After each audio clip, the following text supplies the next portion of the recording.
نحمد ونصلي ونسلم على رسوله الكريم أما بعد فأعوذ بالله من الشيطان الرجيم بسم الله الرحمن الرحيم من عمل صالحا من ذكر أو أنثى وهو مؤمن فلنحيينه حياة طيبة ولنجزينهم أجرهم بأحسن ما كانوا يعملون. وقال تعالى ضرب الله مثلا قرية كانت آمنة مطمئنة يأتيها رزقها رغدا من كل مكان فكفرت بأنعم الله فأذاقها الله لباس الجوع والخوف بما كانوا يصنعون. وقال النبي صلى الله تبارك وتعالى عليه وآله وصحبه وسلم حفت الجنة بالمكاره وحفت النار بالشهوات أو كما قال عليه الصلاة والسلام. میرے انتہائی قابل احترام محترم ناظرین،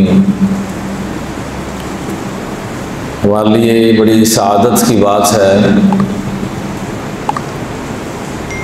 کہ بڑے عرصے کی محنت کے بعد سندھ کے اندر ناموس صحابہ و اہل بیت اطہار جو بل پاس ہوا ہے، ہم اللہ کا اس پر شکر ادا کرتے ہیں۔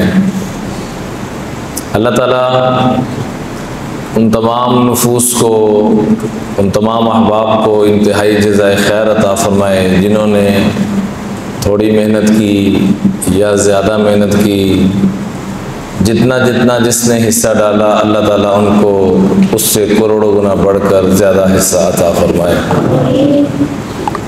جیسے ہمارے ملک کی سرحدیں، اس کی حفاظت اور اس کو بچانا ہمارے ذمے فرض ہے، اور اسی فرض کو ادا کرنے کے لیے اسی اگست کے مہینے میں، جس کو ہم 14 اگست سے یاد کرتے ہیں، ایک وہ رب نے نعمت عطا فرمائی کہ ساری زندگی سر کو ہم سجدے میں رکھ کر گزار دیں تو اس نعمت عظمیٰ کا شکر ادا نہیں کر سکتے۔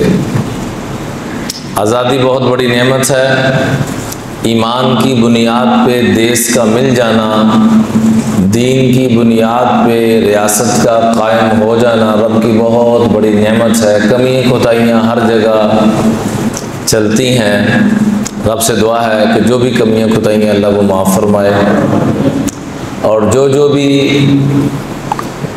لوگ، چاہے وہ مرد ہیں، خواتین ہیں، بچے ہیں، بوڑھے ہیں، ادارے ہیں، جس بھی شعبے سے تعلق رکھنے والے ہیں، اللہ تعالیٰ سب کو انتہائی جزائے خیر عطا فرمائے۔ کہتے ہیں جو لوگوں کا شکر ادا نہیں کر سکتا وہ اللہ کا شکر بھی ادا نہیں کر سکتا۔ تو 14 اگست کو اللہ نے ہمیں جس آزادی کی نعمت سے مالا مال فرمایا، اور یہاں پر قرآن کی تعلیمات اور ریاست مدینہ کو قائم کرنے کی جو کوششیں ہو رہی ہیں، باری تعالیٰ اپنی بارگاہ میں اس کو قبول فرمائے، کمیوں کوتاہیوں کو معاف فرمائے۔ اور اللہ کی شان دیکھیں، 14 اگست کو ہمارے جغرافیائی اعتبار سے حفاظت کا رب نے بندوبست فرمایا، جس کی سرحدیں ہمارے اس وطن کی حفاظت کا ذریعہ بن رہی ہیں، وہ رب نے ترتیب بنائی 14 اگست کو، اور اس میں ہم خوشی کا ایک دن مناتے ہیں۔ اور ٹھیک اس سے 7 دن پہلے 7 اگست کو اللہ تعالیٰ نے جو ہمارے دین اور ایمان کی سرحدوں کی حفاظت کرنے والے ہیں، ان کی حفاظت کرنے کے لیے ہماری کیا اوقات ہے کہ ہم حفاظت کریں، ان کے ناموس کے لیے ایک بل منظور ہوا جو اس 7 اگست کو منظور ہوا۔ اللہ تعالیٰ اس پہ تمام احباب جنہوں نے کاوش کیا ان کو اپنی شجاع شان جزائے خیر عطا فرمائے۔ ہمارے ادارے جس کو بھی ٹریننگ دیتے ہیں، جس پہ اعتماد کرتے ہیں، ہم دل دماغ سے ان کو تسلیم کرتے ہیں کہ ہمارے اداروں نے ان کو تیار کیا ہے، ہماری پاک فوج نے ان کو تیار کیا ہے، ہم دل و جان سے ان کو تسلیم کرتے ہیں۔ بلکہ کئی دفعہ بچے آتے ہیں اور یہ کینٹ پہ مختلف جگہ پر آپ دیکھتے ہیں کہ لگی ہوئی ہیں، بیریئر لگے ہوئے ہیں اور چوکیاں لگی ہوئی ہیں، تو بعض دفعہ بچے نا بڑے روٹ لہجے سے کہ جیسے یہ ہمارے ملازم ہیں، نہیں بھئی ہم ان کے ملازم ہیں، کس اعتبار سے کہ اگر وہ ہماری نگرانی نہ کریں، حفاظت نہ کریں تو ہم کسی اور کے ملازم بنے ہوں، تو ان کی برکت سے ہم بچے ہوں، وہ ہمارے ملازم نہیں ہیں۔ اللہ ان کو اپنے شیان شان جزائے خیر عطا فرمائے۔ آقا علیہ الصلوۃ والسلام کے سامنے ایک جنازہ لایا گیا تو کسی نے کہا ان کا تو کوئی نیک عمل ہے ہی نہیں، تو آپ نے پوچھا کسی کے ذہن میں ان کا کوئی نیک عمل ہو تو بتائیں۔ کہ یا رسول اللہ ایک دفعہ انہوں نے پہرے کے لیے کچھ وقت گزارا تھا، میں اس کی گواہی دیتا ہوں، تو آپ نے فرمایا میں گواہی دیتا ہوں یہ جنتی ہے۔ تو جو مسلمانوں کی جان و مال کے لیے چاہے وہ سرحدوں پر ہو یا کینٹ پر ہوں یا ہمارے پولیس والے بھائی ہیں، جتنے بھی ادارے ہیں جو اپنی جانوں کا نذرانہ پیش کر رہے ہیں، اپنے آپ کو پیش کر رہے ہیں، کئی لوگوں کا ہمیں پتہ بھی نہیں، کئی اداروں کا پتہ بھی نہیں، لیکن ہم ان کے لیے دعا تو کر سکتے ہیں کہ اللہ ان کو اپنے شیان شان جزائے خیر عطا فرما۔ ایک تو یہ گزارش کرنی تھی۔ دوسرے نمبر پہ جیسے ہم جغرافی اعتبار سے جو ہماری ٹیم تشکیل دی گئی ہے اس کو دل و جان سے تسلیم بھی کرتے ہیں، عزت بھی کرتے ہیں، قدر بھی کرتے ہیں، اور جو ان کے خلاف بولے اس کے خلاف قانونی کارروائی بھی کی جاتی ہے، اور یہ پاکستان کے آئین میں بھی شامل ہے اور دینی اعتبار سے بھی یہ شامل ہے کہ اس اعتبار سے جو کرے تو اس کے خلاف قانونی کارروائی کی جائے۔ تو میرے عزیزو، جو ہمارے اس مٹی کی حفاظت کر رہے ہیں ان کے لیے قوانین، ان کے لیے اتنی اہمیت، اور یہ ضروری ہے، دین کا حکم ہے، اور جو ہماری مٹی سے کروڑوں گنا بڑھ کر ہمارے ایمان کی، ہمارے دین کی، ہمارے قرآن کی حفاظت کرنے والی جماعت، ان کا ناموس اور ان کی عزت کے اوپر کوئی آنچ آئے تو کیا اس کی سزائے موت نہیں ہونی چاہیے؟ جو ملک کے ساتھ غداری کرے تو پاکستان کا آئین کیا ہے جی؟ سزائے موت ہے۔ کئی لوگوں کو سزائے موت ہوئی ہے جنہوں نے ملک کے ساتھ غداری کی یا ہمارے اداروں کے ساتھ غداری کی، تو آئین موجود ہے کہ ان کا سر قلم کیا گیا، ان کو سزا دی گئی، ان کا یہ حق بنتا تھا کہ جو وہ ملک کے اندر فساد پیدا کرنے کی کوشش کر رہے ہیں، تو جو جغرافیائی اعتبار سے فساد پھیلائے اس کی سزائے موت ہو، اور جو ایمان کے اعتبار سے فساد مچائے، ایمان کے اعتبار سے صحابہ کرام کی توہین کرے، اہل بیت اطہار کی توہین کرے، تو اس کی سزائے موت نہیں ہونی چاہیے؟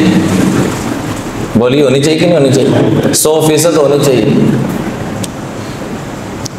ناموس رسالت اللہ کی شان، یہ 7 کا عدد اللہ نے ہمیں بڑا برکت والا دیا ہے۔ ناموس رسالت کو دیکھیں تو یہ بھی ایک تاریخ رقم کر دی گئی، وہ بھی 7 کا عدد تھا، 7 ستمبر، جب ختم نبوت کے اعتبار سے اللہ تعالیٰ نے اس گروہ کو توفیق دی، ہمت دی، جنہوں نے اپنی تن من دن کی بازی لگا کر 7 ستمبر کو ناموس رسالت کا بل پاس ہوا، اور اللہ کی شان جیسے اس کو ہم سلام پیش کرتے ہیں اور یاد کرتے ہیں، اسی طرح سے 7 ستمبر کو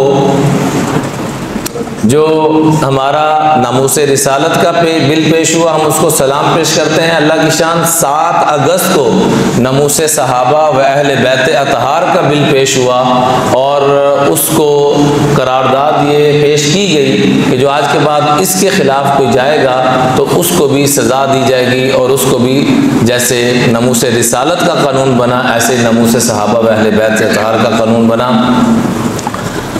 یہاں پر ہمارے ادارے جیسے فوج یا مختلف سرحدوں کی حفاظت کرتے ہیں، تو جو آ کے کہے کہ یہ تو ملک کے ساتھ وفادار نہیں ہے، تو ہمارے دل کو کتنی تکلیف ہوتی ہے۔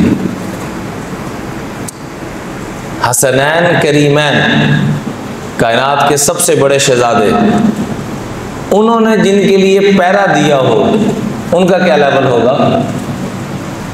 سیدنا عثمان غنی رضی اللہ تعالیٰ عنہ جو بنو امیہ کے چشم و چراغ ہیں، ان کی شہادت سے پہلے حضرت علی رضی اللہ تعالیٰ عنہ حکمن فرمایا اپنے دونوں بچوں کو. حضرت حسن تو داماد تھے حضرت حضرت عثمان غنی رضی اللہ تعالیٰ عنہ، اور دوہرے داماد تھے. جیسے حضرت عثمان غنی حضور کے دوہرے داماد ہیں، حضرت حسن یہ حضرت عثمان غنی کے دوہرے داماد ہیں. تو وہ داماد جن کی حفاظت کے لیے خود کھڑے ہو رہے ہوں تو کیا خیال ہے ان صحابہ کی حفاظت کے لیے ہمیں نہیں کھڑا ہونا چاہیے؟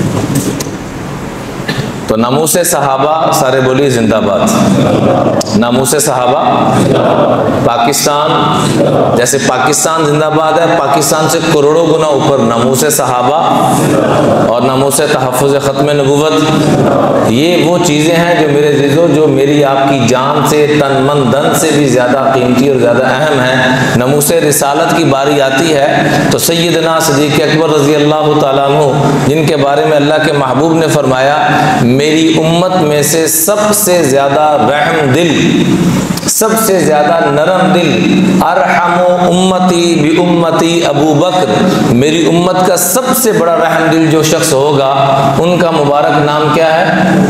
ابو بکر.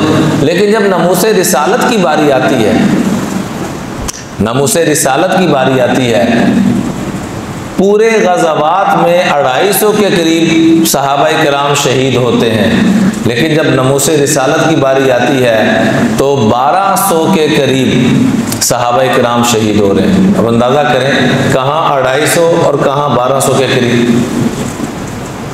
تو یہ بتایا گیا کہ ناموس رسالت کتنی اہم چیز ہے اور ناموس صحابہ کتنی اہم ہے.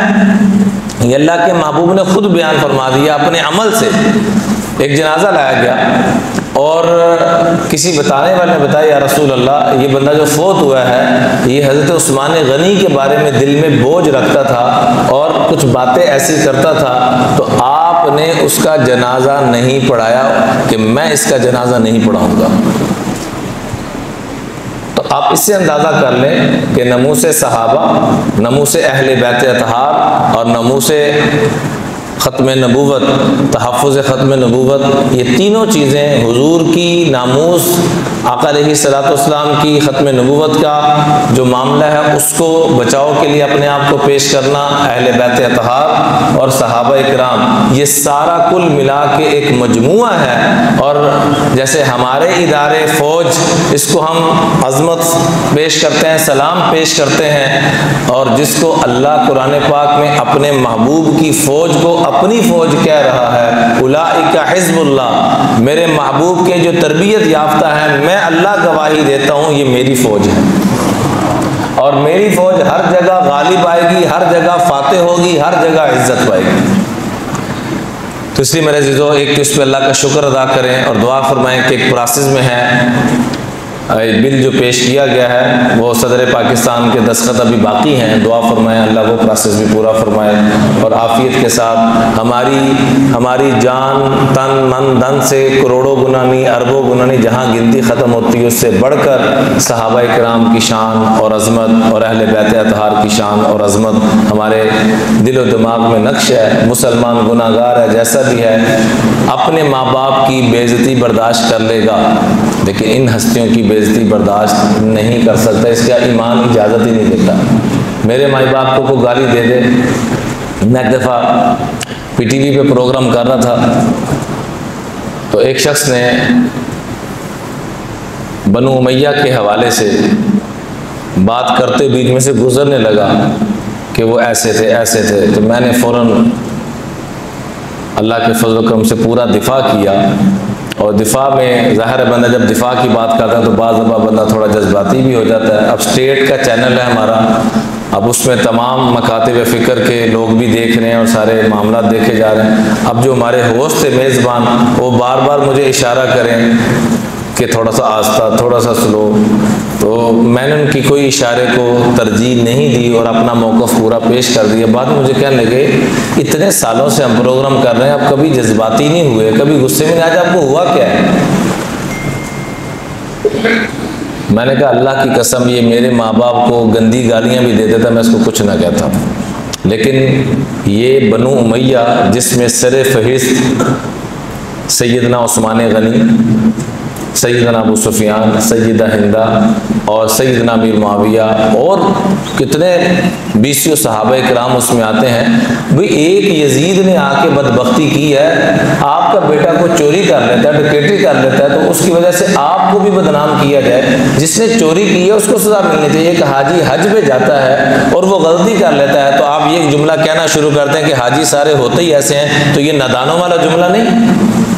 آپ نماز پڑھنے کے لیے آئے ہیں، میں بھی نماز پڑھنے کے لیے آیا ہوں، اب نماز کے بعد ہم سے کوئی حرکت ایسی غلطی ہو جاتی، انسان ہو سکتی ہے، اب یہ کہیں کہ نمازی ایسے ہوتے ہیں یا یہ کہ مولوی ایسے ہوتے ہیں، نہیں میرے عزیزو، جس نے جو غلطی کی ہے وہ غلطی اس کے اوپر صادر کریں۔ آپ کا بھائی، آپ کا تعلق والا کو غلط کام کرتا ہے تو سزا اس کو ملنی چاہیے کہ آپ کو ملنی چاہیے؟ اب اس کی سزا آپ کو دی جائے یا میرے کو تعلق والے کی سزا مجھے دی جائے تو ناانصافی ہے، ظلم ہے، زیادتی ہے۔ تو میں نے ان سے عرض کیا، میں نے کہا بات یہ ہے کہ یہ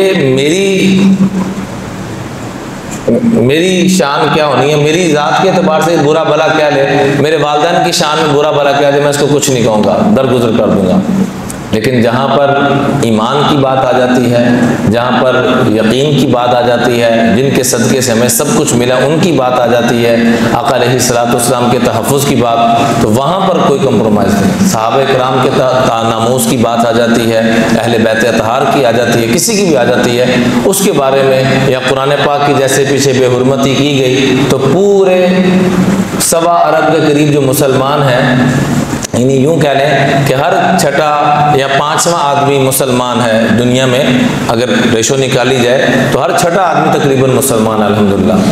دعا فرمائیں کہ جو باقی ریشو رہ گئی اللہ ان کو بھی مسلمان بنائے، اور اس سے پہلے جو مسلمان ہے ہر چھٹا بندہ ان کو حقیقی مسلمان بنائے۔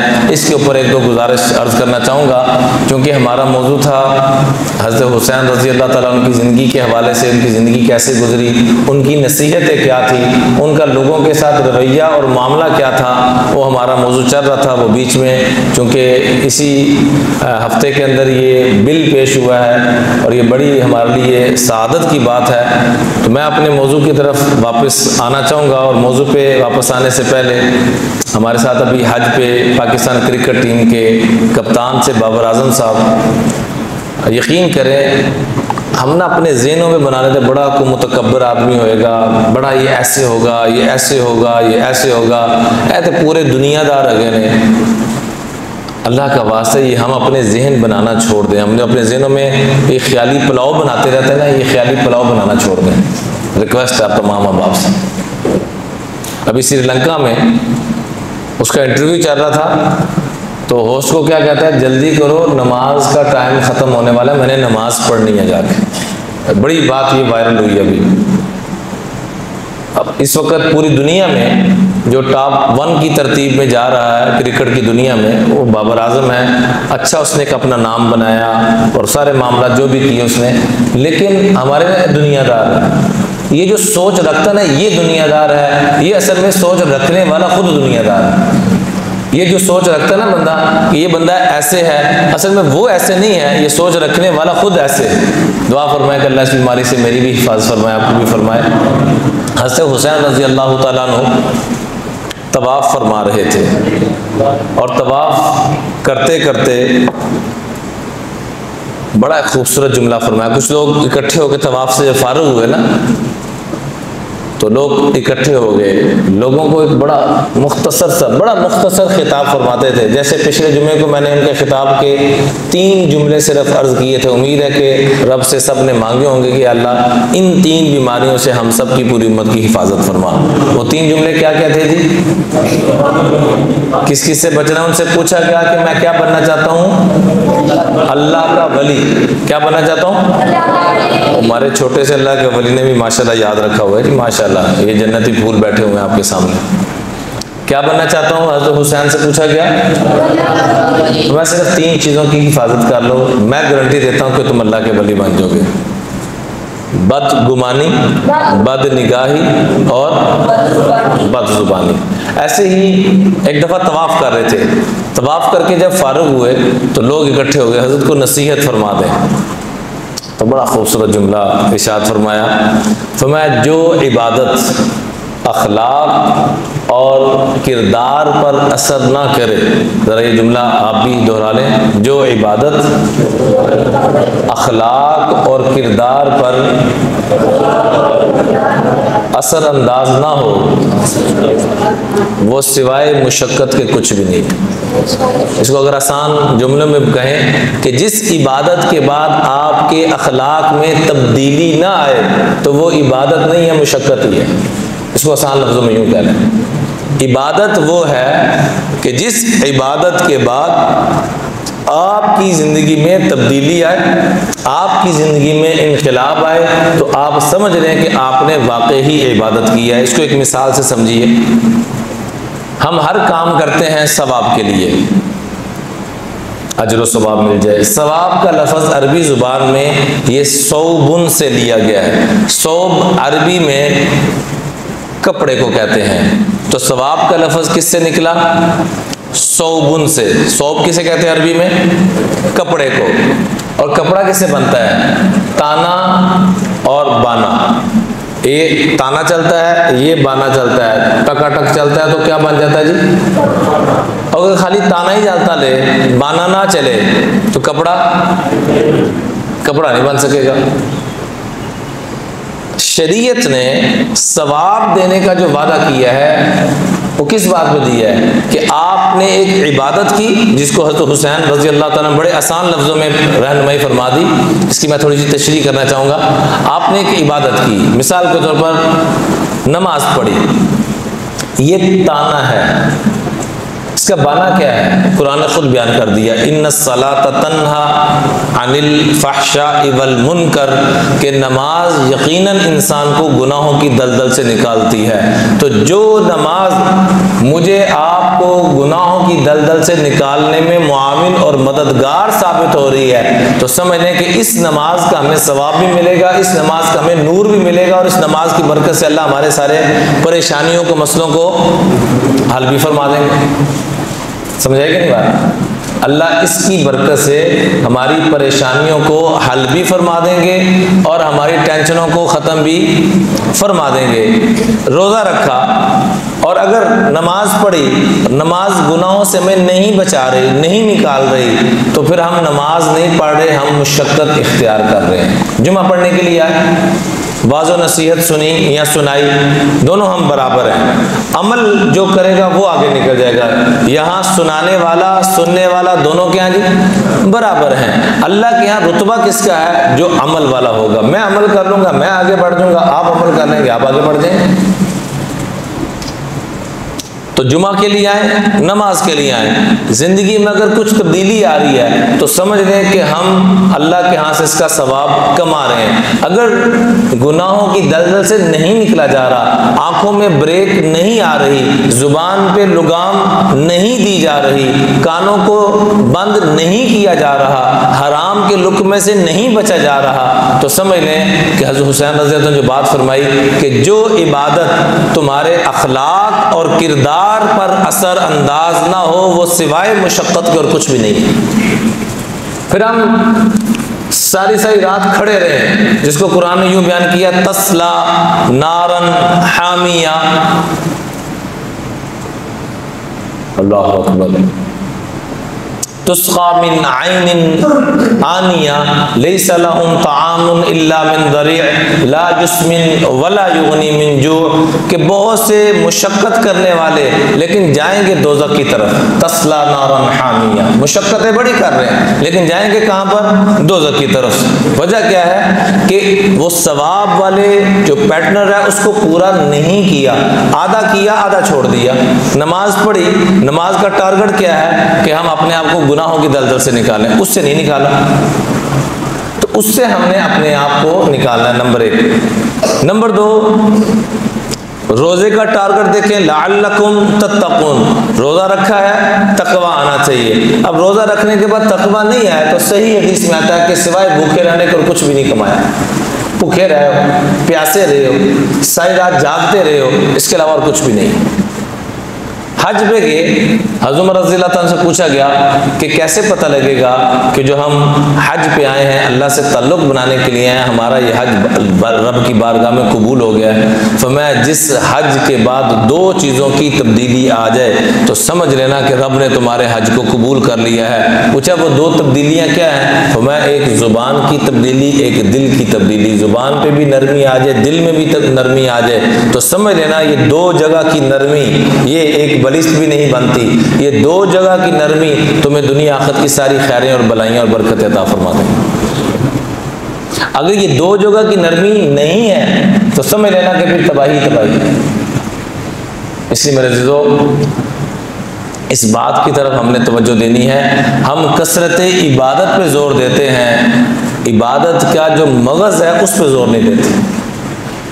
تو آج ہم نے نیت کرنی عبادت تھوڑی کریں لیکن عبادت کا رزلٹ نکلنا چاہیے۔ ایک بندہ سارا مہینہ محنت مشقت محنت مزدوری کرتا رہے اور تنہا کی طرف اجرت کی طرف توجہ نہ دے تو اس کو کوئی عقل مند کہے گا؟ سارے اس کو نادان کہیں گے کہ یہ کیا کر رہا ہے، وقت ضائع کر رہا ہے۔ تو ہم عبادت جو بھی کر رہے ہیں اس میں کچھ نہ کچھ تو مشقت ہوتی ہے، تو مشقت بے معنی چلی جائے گی۔ چاہے صبح گرمی میں اٹھنا پڑے نیند کو قربان کر کے نماز کے لیے، یہ بھی مشقت، سردی میں اٹھنا پڑے تو وہ ٹھنڈ میں جانا وہ بھی مشقت، پھر کاروبار میں لگے ہوئے نظر آ رہا ہے پیسہ آ رہا ہے اس کو چھوڑ کے آنا یہ بھی مشقت، سارا کچھ کر رہے ہیں، روزہ رکھ رہے ہیں وہ مشقت، زکوٰۃ ادا کر رہے ہیں وہ مشقت، ہر اعتبار سے کچھ نہ کچھ قربانی تو ہے نا۔ اگر یہ قربانی کر کے ہمیں وہ چیز میسر نہیں ہو رہی تو میرے عزیزو ہم کیا کر رہے ہیں؟ کچھ بھی نہیں کر رہے۔ اسی بات کو دوسرے الفاظ میں حضرت حسین رضی اللہ تعالیٰ عنہ نے فرمایا کہ کچھ لوگ نماز پڑھ رہے ہیں، کچھ لوگ نماز پڑھ رہے ہیں، کیا تمہیں پتہ ہے کہ نماز قائم کرنے کا حکم ہے؟ نماز پڑھی تو مسجد میں جاتی ہے، قائم بازار میں ہوتی ہے۔ اسی بات کو تھوڑا اور انداز میں حضرت حسین رضی کے الفاظ ہیں، ذرا دوبارہ سماعت فرما لیجئے کہ فرمایا کچھ لوگ نماز پڑھ رہے تھے تو ان کو پتہ کیا کیا مخاطب کر کے نماز سے فرق ہوئے، کیا تمہیں پتہ ہے کہ نماز قائم کرو؟ کہاں جی پتہ ہے؟ تو کہا پتہ ہے نماز مسجد میں پڑھی جاتی ہے، نماز پڑھی مسجد میں جاتی ہے اور قائم کہاں کی جاتی ہے؟ باہر والی زندگی میں۔ جیسے نماز کے اندر ہم اللہ کی مرضی کے بغیر نہ کھاتے ہیں نہ پیتے ہیں نہ دیکھتے ہیں نہ سنتے ہیں نہ کسی سے ہاتھ ملاتے ہیں، یہاں پر امام کعبہ بھی آ جائیں اور آپ نماز پڑھ رہے ہیں اور آ کے السلام علیکم ورحمۃ اللہ کہے تو کیا خیال ہے ہم نماز کے اندر یوں ہاتھ بڑھا لیں گے؟ نہیں بڑھائیں گے۔ کیوں؟ کہ اب اس میں اپنی مرضی نہیں کر سکتے۔ اصل میں ایک جملہ یاد کر لیں، نماز کا مقصد، میں نے اپنے استادوں سے یہ جملہ سنا اور بڑا عرصہ پہلے، فرمانے لگے نماز کا مقصد کیا ہے کہ بقیہ زندگی صفت صلاۃ پہ آ جائے۔ یہ جملہ اگر ہو سکے تو ضرور یاد کریں، دعائیں دیں گے انشاءاللہ۔ نماز کا مقصد کیا ہے کہ بقیہ زندگی کس پہ آ جائے جی؟ صفت صلاۃ پہ آ جائے، نماز والی صفت پہ آ جائے۔ صفت صلاۃ کا مطلب کیا ہے کہ نماز والی صفت، جیسے نماز میں دیکھنا اپنی مرضی والا کیا ہو جاتا ہے؟ بولیں صحیح۔ کھڑے ہوتے ہیں تو ہم کہاں دیکھتے ہیں؟ سجدے کی حالت میں۔ رکوع میں جاتے ہیں تو کہاں دیکھتے ہیں؟ اپنے پاؤں کو اوپر۔ اور سجدے میں جاتے ہیں تو اپنے ناک کی طرف دیکھنے کا حکم ہے کہ ادھر دیکھنے کی کوشش کرو، آنکھیں بھی کھلی رکھو۔ اور اتحیات میں بیٹھتے ہیں تو گود میں دیکھنے کا حکم ہے۔ تو دیکھتے ہیں جہاں رب اور اس کے محبوب کی مرضی۔ کھڑے ہوتے ہیں تو رب کی مرضی سے، بیٹھتے ہیں تو رب کی مرضی سے، اور پڑھتے ہیں تو الحمدللہ رب العالمین کی جگہ اتحیات پڑھنا شروع کر دیں یا درود پاک پڑھنا شروع کر دیں تو نماز ہو جائے گی۔ سورہ فاتحہ کی جگہ درود پاک پڑھنا شروع کر دیں، سورہ فاتحہ کی جگہ ہم سورہ بقرہ پڑھ لیں، لیکن سورہ فاتحہ نہ پڑھیں۔ سورہ بقرہ کتنے پاروں کی ہے؟ 2.5 پاروں کی۔ سورہ فاتحہ کی بجائے 2.5 پارے پڑھ لیے تب بھی نماز نہیں ہوگی۔ تو نماز کا مقصد، یہ جملہ آج ہم نے یاد کر کے جانا ہے، نماز کا مقصد بقیہ زندگی صفت صلاۃ پر آ جائے. بولیے سارے. اس کو حضرت حسین رضی اللہ تعالیٰ عنہ کیسے فرما رہے ہیں کہ نماز پڑھی مسجد میں جاتی ہے، قائم باہر کی جاتی ہے بازار کی دنیا میں، کہ اس کا لین دین کا معاملہ 100% حلال، اس کا کرپشن سے پاک اور کسی کو نقصان پہنچے اس سے پاک، بدتمیزی سے پاک، عیب چھپا کر کاروبار یہ نہیں کرے گا. جو شریعت نے ایک پورا نظام دیا ہے اس کے مطابق یہ چلے گا تو یہ سمجھ لے کہ یہ نماز کیا کر رہا ہے، قائم کر رہا ہے، ورنہ خالی سجدے کر کے واپس جا رہا ہے. اس لیے میرے عزیزو، اپنی زندگیوں میں تبدیلی، انقلاب یہ لانا یہ بنیادی ضرورت ہے. اللہ سے دعا کیا کریں ہم سب، جو ہم نماز کے اندر بھی دعا کرتے ہیں. کیا دعا کرتے ہیں جی؟ سب سے آخر میں درود پاک کے بعد ہم کیا دعا پڑھتے ہیں؟ ربی جعلنی مقیم الصلاۃ، اے اللہ ہمیں نماز کے قائم کرنے والا بنا. حالانکہ نماز ہم پڑھ چکے ہیں، ذرا غور فرمائیے گا، نقطے پہ ذرا غور فرمائیے گا. جعلنی مقیم الصلاۃ، اے اللہ نماز کو قائم، یعنی میں سلام پھیر کے جہاں جانے لگا ہوں وہاں مجھے جو یہاں سے لے کے جا رہا ہوں اس کو قائم کرنے کی توفیق عطا فرما. جیسے ایک پریکٹیکل ہوتا ہے، ایک تھیوری ہوتی ہے، تو خالی تھیوری سے کام چل جائے گا جب تک پریکٹیکل نہ ہو. تو پریکٹیکل کیا ہے؟ یہ رب سے ہم بچپن سے پڑھتے آ رہے ہیں، لیکن اس نقطے پہ عام طور پہ غور نہیں کیا جاتا. کیا پڑھتے آ رہے ہیں بچپن سے جی؟ ربی جعلنی، حالانکہ نماز تو پڑھ چکے ہیں، پھر کیوں یہ دعا مانگ رہے ہیں؟ سمجھایا جا رہا ہے کہ ابھی بس ربی جعلنی کے بعد فوراً کیا کرتے ہیں ہم؟